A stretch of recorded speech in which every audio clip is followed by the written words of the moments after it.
Day of NEET JEE chemistry test series में बच्चों आपका फिर से स्वागत है। मैं आपका प्रजापति सर आपके लिए वही 30 मोस्ट इंपोर्टेंट क्वेश्चन लाया हूँ। लेकिन बेटा ये क्वेश्चन आपको 2 वीडियो में मिलेंगे। पहली वीडियो में आपको 20 क्वेश्चन मिलेंगे, देन नेक्स्ट वीडियो में आपको 10 क्वेश्चन मिलेंगे। सारे क्वेश्चन इंपॉर्टेंट होने वाले हैं और रैंक बूस्टर हैं बेटा, जिनमें छोटी छोटी गलती आप करते हो। आज मैं छोटी छोटी गलतियों को, छोटी छोटी मिस्टेक को बहुत बारीकी से क्लियर करने वाला हूं। ठीक है, तो बेटा बने रहिए यहाँ पर और 20 क्वेश्चंस का मज़ा लीजिए अच्छे से। ठीक है, ये ध्यान रखिए आप कि अपने पास में केवल 20 क्वेश्चन यहाँ पर रहने वाले हैं, जिनमें पहला क्वेश्चन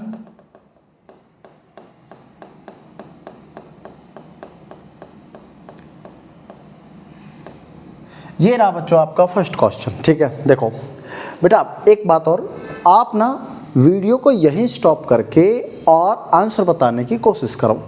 मेरे सॉल्व करने से पहले आपका आंसर आना चाहिए। अगर आपसे नहीं आ रहा तो कॉन्सेप्ट देखो और बुक में नोट डाउन करो। क्या कह रहा बच्चों, which of the following compound is peroxide. ये कह रहा कौन सा कंपाउंड परऑक्साइड है। अब बच्चों हम परऑक्साइड की जब हम बात कर रहे हैं तो हमें पता है परऑक्साइड में ऑक्सीजन की जो ऑक्सीडेशन स्टेट होगी, ऑक्सीडेशन स्टेट वो बेटा -1 होती है। ध्यान रखनी है बात, -1। चेक करते हैं भाई यहाँ पर कितनी है O2 की। अगर हम बात कर लें KO2 क्या है बेटा, इसका +1 होता है तो +1 + 2x = 0, x बराबर 1/2। यहाँ पर तो नहीं है। इसमें चेक करते हैं जरा BaO2 बच्चों, बेरिलियम जो होता है बेरियम जो होता है +2 में होता है, +2x = 0। क्या आएगा ये, 2x = -2 और x बराबर -2/2 = -1। This is the answer. Clear बच्चों, ये भी नहीं है, ये भी नहीं है। क्या आपको परऑक्साइड से कॉन्सेप्ट समझ में आया? Very good. चलो क्वेश्चन नंबर 2 देखो। ये रहा आपका क्वेश्चन नंबर 2। क्या कह रहा है क्वेश्चन, थोड़ा ध्यान से पढ़ो। Which of the following biphenyl is optically active. बेटा देखो बाइफिनाइल के बारे में पहले थोड़ी सी बातें जान लो आप। ये जैसा सिस्टम दिख रहा है ना आपको, वैसा नहीं है। बाइफिनाइल कैसा होता है बेटा, मैं आपको बताता हूँ। बाइफिनाइल जैसे ये रिंग है, अब तो ये आपको ऐसा दिख रहा है ना, ऐसा दिख रहा है, लेकिन एक्चुअल में ये ऐसा होता है। समझ गए बात को, ये यहाँ पर इसके ग्रुप्स, ये यहाँ पर इसके ग्रुप्स, समझ गए। एक रिंग प्लेन में और एक रिंग आउट ऑफ प्लेन। ठीक है, चलो अब तुम्हें ये बात अगर समझ में आ गई तो बेटा एक बात बताइए, क्या इसमें कहीं सिमेट्री या कायल सेंटर दिख रहा है? जल्दी बताइए। अगर मैं ये कह दूं कि ये रिंग प्लेन में है तो ये तो ऐसे कट जाएगा, कट जाएगा तो यहाँ हाइड्रोजन, यहाँ भी हाइड्रोजन, दोनों आप एक दूसरे को रिफ्लेक्ट करेंगे। दैट इज ये अपना ऑप्टिकल एक्टिव नहीं है। एक्टिव पूछा। अगर यहाँ की बात की जाए बच्चों तो यहाँ ब्रोमीन है, यहाँ पर आयोडीन है। अब ब्रोमीन आयोडीन तो यहाँ पर भी है बेटा, लेकिन जब मैंने ये कहा कि एक रिंग ऐसे है तो दूसरी ऐसे है, तो एक को अगर कट कर दूं तो यहाँ से ब्रोमीन और आयोडीन दोनों एक दूसरे को रिफ्लेक्ट करेंगे, लेकिन ब्रोमीन अलग है, आयोडीन अलग है, तो डिफरेंट एटम हो गई।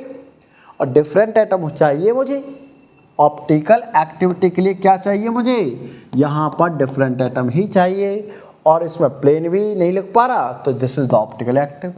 अब ये क्यों है बच्चों, सुनो बेटा, इसमें क्या प्लेन है, कैसे आप, मैंने क्या बोला, ये रिंग ऐसे होती है ना। अगर मैं ये कह रहा हूँ कि इसको ऐसे कट कर दो, आप यहीं से बॉन्ड तोड़ दो। बॉन्ड अगर तोड़ा, ऐसे करने की तो बात अलग है कि मैं यहाँ से इसको ऐसे तोड़ूँ, ऐसे काटूँ, नो ऐसे नहीं, बीच से काटो। तो क्या ये और ये दो एक रिंग दोनों एक जैसी हो गई? एक जैसी होगी बेटा, क्योंकि इधर भी आयोडीन है, इसको घुमा दो तो ये भी आयोडीन है, तो ये नहीं है। और ये तो ऑलरेडी दिख रहा आपको, ये रहा प्लेन। ठीक है, तो अपना आंसर बी, कोई दिक्कत नहीं है। क्वेश्चन नंबर 3 देखो, फटाफट देखो क्या कह रहा भाई। When Cl2 gas react with hot and concentrated NaOH, so the oxidation of chlorine change।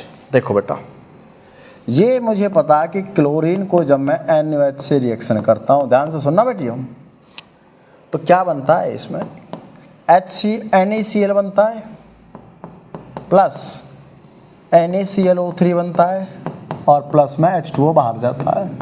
ये कंप्लीट रिएक्शन होती है अपने पास, ठीक है। अब इसको अगर तुम बैलेंस करोगे तो बेटा ये Cl है ना, तो ये यहाँ पर 6 होता है Na, 6 करो इसको, तो अगर मैं 3Na निकाल देता हूँ, ऑक्सीजन को बैलेंस कर लो, बस बात बन जाएगी। बस 6H2 है ना, तो 3H2O, 3 ऑक्सीजन उधर गई, 3 यहाँ पर NaCl हो गया और 6Na है, तो यहाँ पर 3 और 1 4, तो यहाँ पर 2 लगा दो, हो गया भाई, बैलेंस हो गया, ठीक है। 1 और ये 3, चलो कहानी ख़त्म। ओके, क्लियर हुआ? हाँ, 4, 3 और 1 4। ओके, अब बच्चों बात सुनो बेटा, यहाँ क्लोरीन जब अपने मॉलिक्यूलर फॉर्म में है तो ऑक्सीडेशन स्टेट क्या होती है, 0।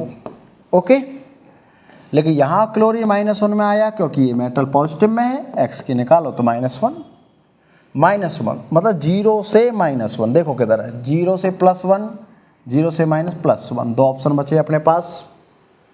अब क्या है भाई कि NaClO3 जरा निकालें इसमें ऑक्सीडेशन स्टेट, बेटा क्लोरीन का x, O3 का 2 × 6, 2 × 3 = 6, वो भी माइनस का, और Na का +1, तो ये यहाँ पे कितना हो गया भाई, x -5 = 0 और x = +5, ढूंढो, +3, no this is the +5। Clear हुआ?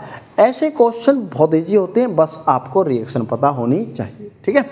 चलो नेक्स्ट क्वेश्चन नंबर 4 बताइए, जल्दी बताइए। 4th देखो क्या है, क्या कह रहा भाई, given below are certain cations, अगर कुछ कैटाइन गिवन है, using inorganic qualitative analysis arrange them in increasing group number 0 to F। बेटा देखो 0 ग्रुप में क्या क्या होता है, 0 ग्रुप बेटा एक ही एलिमेंट होता है, ध्यान रखना है, कौन सा, 0 ग्रुप में तुम्हें मिलेगा NH4+। ओके, क्या मिलेगा, NH4+। और अगर बात की जाए मैग्नीशियम की, मैग्नीशियम 2+, ये मिलेगा बेटा आपको केवल ग्रुप 6 में, ग्रुप 6। जरा एक बात देखिए, इसने ग्रुप 6 निकाला, ठीक है, बाकी अगर मुझे नहीं पता ना तो भी निकाल देंगे हम। कैसे, ग्रुप 6 में मैग्नीशियम है, मतलब लास्ट में ई आना चाहिए, E D है और ये है ना।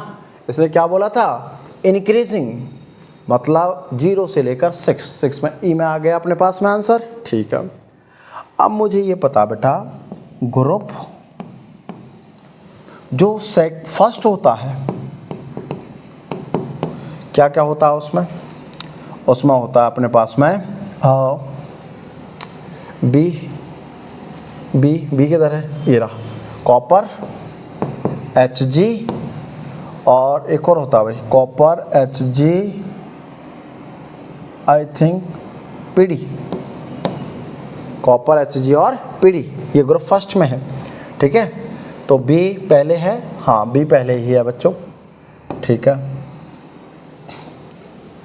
एल्यूमिनियम जो होता है ये ग्रुप थर्ड का होता है, एल्यूमिनियम +3 किसका होता है बच्चों, ग्रुप थर्ड का। तीसरे नंबर पर देखो इसको, 1 2 3 4 5, 5 है ना, 1 2 3 4 5, ठीक है, 0 से 6, ठीक, ओके। तो 0 तो है ही नहीं अपने पास में, फर्स्ट हो गया। एल्यूमिनियम थर्ड वाला होता है, तो ये ए जो है थर्ड, ये रहा, ये first second, C, no this is second, right answer भाई। क्लियर है बात? कैसे निकाला सुनो, देखो मैंने निकाला बेटा ई, अकेला मैंने बताया आपको कि ये ग्रुप 6 होता है, ये रहा, है ना, ग्रुप 6 हो गया, ये रहा, ठीक है। तो ये इन दोनों में है केवल, आ गया। अब मैंने क्या किया, कॉपर Hg और पीडी नहीं, एक्चुअल में यहाँ पर AU है आई थिंक, ठीक है, इसका ध्यान नहीं आ रहा भाई, ठीक है। तो AU ये तीनों होते हैं ग्रुप फर्स्ट के, ग्रुप फर्स्ट, तो जो B है ये पहले आना चाहिए, दोनों में ही है, ठीक है। अब +3 ऑक्सीडेशन स्टेट वाले ग्रुप थर्ड में होते हैं, तो ये तीसरे नंबर पर जाना चाहिए। तीसरा कहाँ भाई, ये तो पहले नंबर दूसरे नंबर पर है, तीसरा है, that is the answer. Clear clear, okay चलो नेक्स्ट क्वेश्चन बच्चों। क्वेश्चन नंबर 5 क्या कह रहा है, which of the following is water soluble. ये कुछ विटामिन है बेटा। देखो अगर सॉल्युबिलिटी देखी जाती है ना, सॉल्युबिलिटी तो 2 टाइप की होती है बेटा, एक वाटर सॉल्यूबल और दूसरा होता है फैट सॉल्यूबल। अगर हम वाटर सॉल्यूबल की बात करें तो केवल बी और सी, और फैट सॉल्यूबल की बात करें तो ए, डी, ई और के। अब आइडेंटिफाई कर लो, आपसे पूछा क्या है, वाटर सॉल्यूबल। देखो किधर है, विटामिन ए होता है, नो, ई होता है, नो, बी और सी होता है, no, this is the answer. Clear. बहुत ये ऐसे क्वेश्चन है जिनमें बहुत ज़्यादा फंसते हैं बच्चे, ठीक है। चलो नेक्स्ट क्वेश्चन का आंसर बताओ। This is the question number 6, जल्दी बताओ। In DNA the linkage between different nitrogenous base are. बच्चों जो लिंकेज होती है वो किसके कारण होती है, कोई बता सकता है भाई? हाँ, पेप्टाइड नहीं, ये प्रोटीन्स में होती है बेटा, प्रोटीन्स, या फिर बोलो अमीनो एसिड। फॉस्फेट ये डीएनए में होती है, लेकिन कब, शुगर मॉलिक्यूल जॉइंट होते हैं जब, शुगर मॉलिक्यूल जॉइंट तब होती है। ओके, हाइड्रोजन बॉन्डिंग, यस यही है बेटा, हाइड्रोजन बॉन्डिंग। तो क्या नाइट्रोजनस बेस जॉइंट हो रहे हैं तो हाइड्रोजन बॉन्डिंग से होंगे। कहाँ होती है पता है, C1 पर, C1 पर किसके, शुगर के। क्लियर।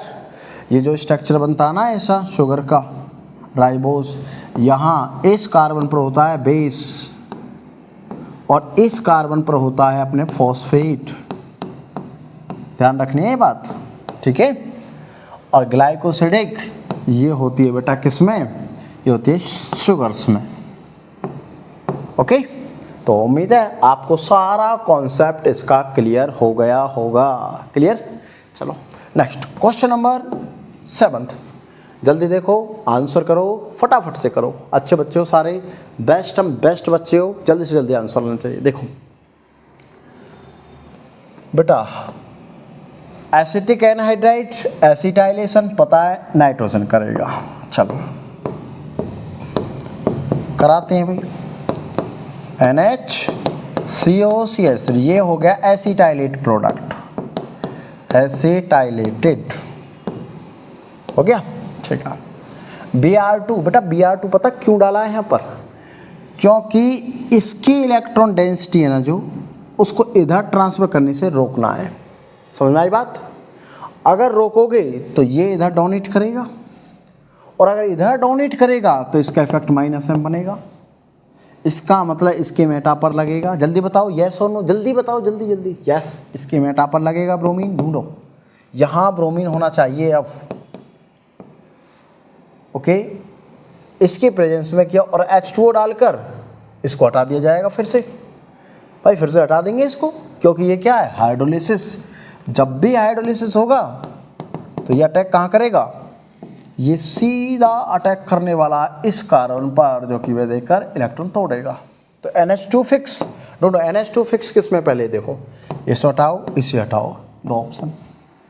क्या बोला मैंने, Br लगा होना चाहिए, CO नहीं भाई, यहाँ थोड़ी मिस्टेक हो गई है बच्चों। ओके, ये यहाँ आएगा। Okay, this is the answer. Clear है। चलो क्वेश्चन नंबर 8, जल्दी बताओ। The electrolytic reduction of nitrobenzene in strongly acidic medium produce. बेटा इलेक्ट्रोलाइटिक रिडक्शन करना है मुझे, ये क्या है मेरे पास, NO2, और इसका रिडक्शन करना है इलेक्ट्रोलाइटिक।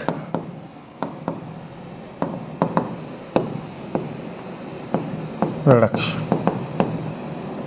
जल्दी बताइए क्या बनेगा फटाफट। बेटा ये कह रहा है कि ये रिडक्शन किया गया है ना, देखो इलेक्ट्रोलाइटिक रिडक्शन का मतलब है कि मैंने रिडक्शन भी किया और इलेक्ट्रोलाइट भी डाला। इसका मतलब ये ध्यान रखना बेटा, एनसीईआरटी का क्वेश्चन है डायरेक्ट, ये बनता है NaOH। ओके, ये ऑक्साइम बना पहले, क्या बना? ऑक्साइम, क्योंकि रिडक्शन भी होना है, NH2 बनेगा और NH2 को फिर से ट्रीट करेंगे हम वाटर से एसिडिक मीडियम में, दैट इज OH बना। अब उसके बाद यहां होता है रीअरेंजमेंट, और रीअरेंजमेंट जब होगा तो जो OH यहां पर है बेटा, ये पैरा पर जाएगा। ध्यान रखना बच्चों, वेरी वेरी इंपॉर्टेंट क्वेश्चन है, वेरी वेरी इंपॉर्टेंट क्वेश्चन है। Para aminophenol, this is the answer, this is the answer, this is the answer. Okay, चलो क्वेश्चन नंबर 9 बेटा, जल्दी बताओ, फटाफट से आंसर करो। The compound form when malonic ester is heated with urea. अब मुझे पता है, तुम्हें मेलोनिक एस्टर का फॉर्मूला नहीं पता। मेलोनिक एसिड का फॉर्मूला पता है, ओम्स गैप ट्रिक पता है, OMS gap, this is oxalic, this is malonic, बस यहीं से निकाल लो। ये सक्सेनिक, ग्लूटोनिक, एडिपिक, पाल्मेटिक। देखो हमने बोला कि ये होता है ऑक्सैलिक एसिड, ये ठीक। लेकिन जब इसके बीच में कार्बन बढ़ते चले जाएंगे, जैसे एक कार्बन अगर बढ़ गया, CH2 लिखा, तो ये बन गया मेलोनिक। अब ये कह रहा है मेलोनिक एस्टर, ठीक है, एस्टर बनाओ इसको, यहाँ R लिखो, ये लो, बन गया मेलोनिक एस्टर। इसमें डाला है यूरिया, CO NH2 NH2। पता भाई रिएक्शन भी क्या होगी, कैसे ही लॉन पेयर का यहाँ अटैक, ऊपर वापस आया OH बाहर, OR बाहर, लॉन पेयर का यहाँ अटैक, इलेक्ट्रॉन खींचा, वापस दिया OR बाहर, क्या बना बेटा? इसको लिखो CH2, C double bond O से क्या जुड़ गया? अच्छा O तो नहीं रहेगा, फिर N बचा, और N से क्या जुड़ा हुआ है? C डबल बॉन्ड, और इसके साथ जुड़ेगा एक H। यहाँ भी क्या है? C डबल बॉन्ड NH, और ये CO। अब बताओ मुझे इसका नाम क्या है बेटा? इसका नाम जो होता है ना, इसका नाम है बर्ब्यूट्रिक एसिड। क्या नाम है इसका? बर्ब्यूट्रिक एसिड। आपको ध्यान रखना है, मोस्ट इंपॉर्टेंट पार्ट था ये, ठीक है। चलो क्वेश्चन नंबर 10 देखते हैं। ऐसा ही अच्छा सा क्वेश्चन है बच्चों। Preparation of ethyl acetoacetate involve, ethyl acetoacetate बेटा, एसीटेट मतलब एस्टर किसमें बनता था पता आपको? ग्लाइसिन। खत्म, ये तो वैसे ही खत्म, ठीक है। कैसे? विटिज क्या बनाती है हमें पता है, अल्काइल हैलाइड होगा, अल्काइल हैलाइड, उसमें हम Na डालते हैं ड्राई ईथर में, और क्या बनता है? RR alkane. कैनिज़ेरो में absence of alpha hydrogen aldehyde, या फिर एल्डिहाइड लिखो RCHO, विदाउट अल्फा हाइड्रोजन, ठीक है। और प्रोडक्ट क्या बनता है बेटा NaOH की प्रेजेंस में? इसमें दो प्रोडक्ट, ध्यान रखना है, इसकी आइडेंटिटी ही दो प्रोडक्ट से होती है। क्या? एक अल्कोहल और दूसरा एसिड। ध्यान रखने की बात, कार्बोक्सिलिक। ओके, रीफॉर्मेट्स की, ये भी अल्कोहल और एल्डिहाइड, इन दोनों की रिएक्शन है। और क्लाइसिन एस्टर की है, कीटो एस्टर बनता है इसमें। क्या बनता है? कीटो एस्टर फॉर्म होता है बेटा, ठीक है। ये ध्यान रखना आप लोगों को। चलो क्वेश्चन नंबर 11 देखते हैं। ये रहा बेटा question number 11। Sodium format on heating yield. बेटा पहले सोडियम फॉर्मेट लिखो जरा, this is the formic acid, और ये बन गया सोडियम फॉर्मेट, बन गया। अब मैं इसको अगर हीट करता हूँ, देखो एक्सेप्शन का क्वेश्चन है भाई, ये ध्यान रखना, अगर मैं हीट करता हूँ तो ये ऑक्सलेट बनता है, ठीक है, ये ऑक्सीलेट बनेगा और साथ में कौन सी गैस, H2 गैस। This is sodium oxalate and H2, ठीक है। ये ध्यान रखना है, एक्सेप्शन का क्वेश्चन है बेटा, एक्सेप्शन का 2 मॉलिक्यूल आते हैं यहाँ पर, ठीक है। बाकी सब में अगर यहाँ R होता और ये COONA होता तो हीटिंग अगर करते तो बेटा ये टूटता, दैट इज RR बन जाता। ध्यान रखनी है बात, क्लियर रहेगी बात। बाकी सब में अगर R ग्रुप होता तो ये बन जाता एल्केन, ठीक है। चलो नेक्स्ट क्वेश्चन, किधर है इसका आंसर देखो, oxalic no, sodium oxalate NH2 yes, no no, clear हुआ।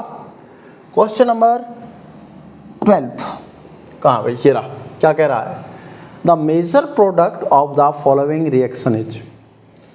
बच्चों मेजर प्रोडक्ट बनाना है, देखो अगर मैं इससे रिएक्शन करता हूँ तो इससे क्या बनता है बेटा, हम डायरेक्ट यहाँ देखेंगे इस रिएक्शन को, C double bond OH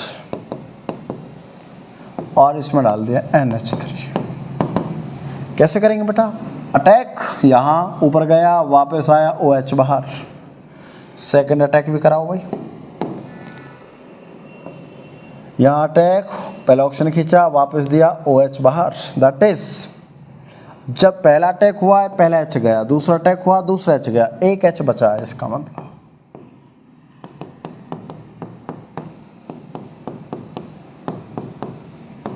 this is, इसका नाम थैलिअमाइड, PHTHA थैलिअमाइड, ओके। देखो किधर है भाई, CONH2 no, NH2NH2 no, NH no, this is the answer, clear है। चलो नेक्स्ट क्वेश्चन, क्वेश्चन नंबर 13 क्या कह रहा भाई, HI can be prepared by all the method except. ये कह रहा बेटा इन सबसे HI बना सकते हैं लेकिन कोई एक ऐसा जिससे HI नहीं बना सकते, वो आपको ढूंढना है। देखो कुछ पता चल रहा है भाई, कहीं रिएक्शन देखिए, इसका बन सकता है HI और S गैस बाहर निकल जाएगी, इसका भी बनेगा और इसका भी बनेगा, ये रहा, क्या बनता बेटा I2 बनता, याद है, इसका HI नहीं बनता, इसका तो I2 बनेगा और K2SO4 बाहर, क्लियर। हाँ आंसर हो गया, हो गया भाई, ये तो याद रखने वाला क्वेश्चन है, इसमें कोई ऐसा मैकेनिज्म नहीं है, ठीक है। इनऑर्गेनिक की रिएक्शन में कभी मैकेनिज्म नहीं होता है, उसको तुम्हें याद रखना पड़ेगा। चलो next question number 14, standard reduction potential at 25 degree of बेटा लिथियम, बेरियम, सोडियम और मैग्नीशियम, इनका इलेक्ट्रोड पोटेंशियल गिवन है तुम्हें, क्या क्या गिवन है बच्चों, ये लिथियम का, ये बेरियम का, ये सोडियम का और ये मैग्नीशियम का। जरा एक बात बताओगे मुझे, ये पूछ रहा है respectively which one of the following is strongest oxidising agent. देखो मेरी बात ध्यान सुनना, लिथियम जो होता है वो स्ट्रॉन्गेस्ट ऑक्सीडाइजिंग एजेंट है, स्ट्रॉन्गेस्ट सॉरी रिड्यूसिंग एजेंट है ना, रिड्यूसिंग एजेंट है, और इसकी जो वैल्यू होती है बेटा प्लस में 3.07 के समथिंग होती है, क्लियर। और नहीं माइनस में होती है बेटा, माइनस में। और फ्लोरीन जो है वो स्ट्रॉन्गेस्ट ऑक्सीडाइजिंग एजेंट है, इसकी वैल्यू प्लस में 2.08 के समथिंग होती है ना। तो मुझे ये पता है कि जिसकी वैल्यू पॉजिटिव में होगी ज़्यादा वो ऑक्सीडाइजिंग एजेंट है। अब अगर मैं आपसे ये पूछे एक -1 एक -2 तो मोर वैल्यू कौन सी है, -1, तो -1 वाला ऑक्सीडाइजिंग एजेंट हुआ या नहीं, जल्दी बताइए, यस और नो, यस।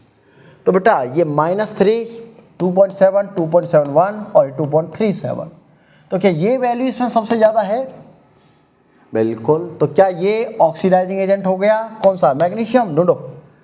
चलो ये रहा आंसर।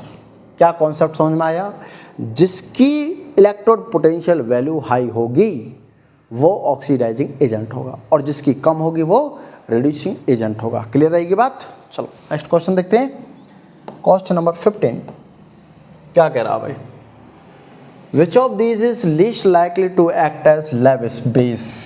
ध्यान सुनना भाई, पहले उसने बोला लेविस बेस, और वो भी कैसा, लीस्ट मतलब सबसे बेकार, क्या बोला, बेकार बेस, बेकार चाहिए। देखो F नेगेटिव, अच्छा भाई, BF3 ये तो एसिड होता है, CO ये नेगेटिव होता है, पॉजिटिव ये भी बन सकता है, PF लॉन पेयर ये भी बन सकता है, यही नहीं बनेगा बेस, तो ये लिस्ट हो गया आंसर। क्लियर बेटा। ऐसे क्वेश्चनों में ना आपको ये देखना स्टेटमेंट पे बोला क्या गया। अगर आपको स्टेटमेंट समझ में आ गई तो समझ लेना आपको आंसर समझ में आ चुका है, ठीक है। चलो नेक्स्ट क्वेश्चन का आंसर तो प्लीज़ जल्दी फटाफट से। क्वेश्चन नंबर 16 जल्दी करो। Which of the following salt will give highest pH in water. देखो यहाँ भी कंफ्यूजन भरा है, कैसे कि उसने बोला pH हाईएस्ट,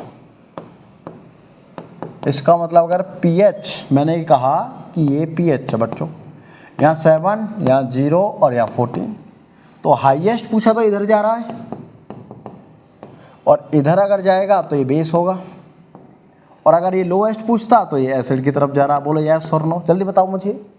हाँ चलो डाल के देखते हैं भाई। KCl प्लस H2O क्या बना भाई, KOH प्लस HCl। ये तो दोनों स्ट्रॉन्ग, और दोनों स्ट्रॉन्ग हैं तो जो pH रहेगा वो अप्रॉक्स 7। NaCl भी स्ट्रॉन्ग है, इसका भी अप्रॉक्स 7। बात इन दोनों में है बच्चों, है ना। देखो कॉपर सल्फेट डाला वाटर में, क्या बना, CuOH की ट्वाइस प्लस H2SO4। ये तो एसिड बना स्ट्रॉन्ग, और ये बेस क्या बना, वीक, और ये एसिड क्या बना बच्चों, स्ट्रॉन्ग। जब स्ट्रॉन्ग एसिड बना है तो इसका मतलब ये तो pH लोअर आ रहा है, तो ये भी अपना आंसर नहीं है, दैट इज द आंसर। अब देखते हैं कैसे। Na2CO3, इसमें मैंने डाल दिया वाटर, बेटा क्या बनेगा, 2NaOH प्लस H2CO3। देखो अब ये तो वीक एसिड, और ये जो बना बेटा स्ट्रॉन्ग बेस। अब स्ट्रॉन्ग बेस अगर आया तो बेस का pH तो हाई होगा, that is the answer. Yes और नो, समझ में आया है नहीं आया, जल्दी बताओ। आया, वेरी गुड। क्वेश्चन नंबर 17 क्या कह रहा है, पढ़ो पढ़ो जल्दी पढ़ो। In which case change in entropy is negative, मतलब एंट्रोपी जो चेंज हो रही है वो नेगेटिव होनी चाहिए। देखो मैंने पहले कल भी सीरीज में समझाया था आपको, सॉलिड लिक्विड गैस। एंट्रोपी का मतलब क्या है, डिसऑर्डर या फिर डिग्री ऑफ रैंडमनेस। भाई पार्टिकल्स में रैंडमनेस किस में ज़्यादा होगी, पता है, सो गैस में ज़्यादा होगी। तो गैस की एंट्रोपी ज़्यादा होती है एज कम्पेयर टू लिक्विड, और लिक्विड की एंट्रोपी ज़्यादा होती है एज कम्पेयर टू सॉलिड। बात समझ में आ गई, ठीक। अब देखो ये कह रहा नेगेटिव होनी चाहिए, मतलब अगर ये रिएक्टेंट है, ये प्रोडक्ट है, इसकी अगर एंट्रोपी 5 है और इसकी अगर 4 है, इसकी क्या है अगर 4, तो क्या होगा, एंट्रोपी डिक्रीज हुई तो नेगेटिव हुई। बात समझ में आई, एंट्रोपी क्या हुई, डिक्रीज, 5 से 4 नेगेटिव होगी। पॉजिटिव का होती है 5 से 6 होती, तो ठीक है। दिख रहा है इवोपरेशन ऑफ वाटर, बेटा जब लिक्विड से गैस में इवोपरेट हो रहा है तो एंट्रोपी पॉजिटिव होती है, ये अपना आंसर नहीं है, नेगेटिव में। एक्सपेंशन ऑफ गैस, जब गैस फैलती है तो भी एंट्रोपी इंक्रीज होती है, ये भी अपना आंसर नहीं है। सब्लिमेशन ऑफ सॉलिड गैस, ये भी अपना आंसर नहीं है, क्योंकि सब्लिमेशन जो होता है सॉलिड का गैस में तो उसमें भी एंट्रोपी इंक्रीज। बेटा ये 2H गैस है, यहाँ पर 2 मोल्स हैं, यहाँ पर 1 मोल्स हो गया, घट गया, दैट इज द आंसर अपना। इसमें डिक्रीज हो रही है, एंट्रोपी क्या है इसमें, नेगेटिव। बात समझ में आई, यस और नो, जल्दी बताओ, बात समझ में आई, ग्रेट। चलो क्वेश्चन नंबर 18, ठीक है। क्या कह रहा भाई, strongest hydrogen bonding is shown by, clear, more electronegative strong bond, strong H bond. अब मुझे पता है H बॉन्ड जो बनता है वो OFON, ये 3 ही एटम है बेटा, जिनमें हाइड्रोजन बॉन्डिंग होती है वो केवल 3 एटम, FON। फ्लोरीन H के साथ हो तो HF, ये H के साथ हो तो H2O, और ये H के साथ हो तो NH3। अब इन तीनों में से स्ट्रॉन्गेस्ट HF। अगर पूछे मैक्सिमम तो वाटर, मैक्सिमम H बॉन्डिंग पूछे बेटा तो वाटर। ओके, कितनी, वो भी 4, ध्यान रखना है, कितनी, 4 है कहीं। स्ट्रॉन्गेस्ट पूछा HF, that is the answer. Okay, चलो क्वेश्चन नंबर 19 क्या कह रहा भाई, which of the following ions will be the smallest size, smallest size.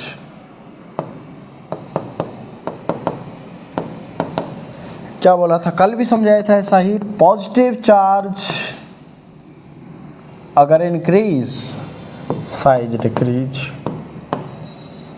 Negative charge अगर इंक्रीज साइज इंक्रीज। देखो Na+, इसका साइज कम है, F नेगेटिव ज़्यादा, O नेगेटिव, स्मॉलेस्ट पूछा, that is the answer. Clear हुआ कॉन्सेप्ट। चलो नेक्स्ट क्वेश्चन और last question इस सीरीज का बेटा, what is the hybridisation state of benzyl carbonium ion, benzyl carbonium ion hybridisation बता दीजिए बेटा। आपको पता है ये कार्बोकैटाइन है C+, हमेशा हाइब्रिडाइजेशन क्या होती है, sp2 होती है, बात खत्म। क्यों, क्योंकि इसमें 3 सिग्मा बॉन्ड दिखेंगे तुम्हें, कैसे दिख रहे हैं वो, S ऐसे बेटा, 1 2 3, क्लियर, 3 सिग्मा, 3 ऑर्बिटल, 3 ऑर्बिटल मतलब 1 S और pk2, बात खत्म, बात खत्म बेटा। कहाँ sp2, ये रहा sp2। क्लियर हुआ। तो यहाँ हमने 20 इंपॉर्टेंट क्वेश्चन देखे जिनमें मोस्ट प्रोबेबिलिटी होती है बच्चे गलत कॉन्सेप्ट लगाकर गलत आंसर टिक कर देते हैं, ठीक है। तो आपको गलत नहीं करना है, गलती से बचना है, सिली मिस्टेक नहीं करनी है जिन्हें बार बार करते हो यार क्वेश्चन में, और इन्हीं क्वेश्चन की वजह से तुम्हारा डाउनफॉल जाता है। छोटे छोटे क्वेश्चन थे लेकिन इम्पोर्टेंट बहुत ज़्यादा, ठीक है। चलो पढ़ते रहिए अच्छे से और अपने पर कॉन्फिडेंस रखिए। इस बार का एग्ज़ाम धड़ल्ले से निकलने वाला है, ये मैं कह रहा हूँ क्योंकि मैं आपके साथ हूँ, ठीक है। फिर मिलते हैं नेक्स्ट 11th टेस्ट सीरीज़ के साथ। आपका सपोर्ट रहा है तो हम 11 टेस्ट सीरीज़ पर पहुँच गए हैं। चलो देखते रहिए तब तक IFA IIT JEE NEET platform. Thank you very much.